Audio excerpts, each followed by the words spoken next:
Saturday midnight, or Sunday morning, I guess we could say, the new tariffs on China take place. Doesn't look like that's going to move. I haven't heard anything coming out of the administration that is going to change that. We'll watch and listen if anything like that happens. But right now, those new tariffs are going into effect. I hope President Trump does not take them off. I know, I was listening to somebody, an analyst that I was going to say that I respect. I've listened to him for many, many years, but he speaks from a very liberal perspective.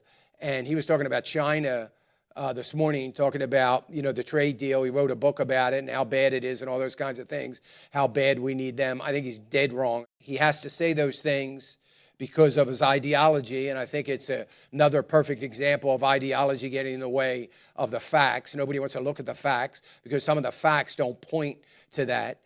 Totally discounted the idea, they are the number one buyer of our debt, and we need that. They're never going to change that. They don't need our debt. They don't care about our debt. They're not trying to help us. They're not buying our debt because they like us. They're buying our debt because they need U.S. dollars. Here's, speaking of their debt, speaking of their dollar, the Yuan, Japan just put out today that they are not going to be exchanging Yuan for anything, for any other currencies. Do you know that ought to be sending the Asia markets in a tailspin, or at least the Shanghai Composite? Did it? No, it didn't. It finished on the upside, but this kind of came out after the close of their market, I believe.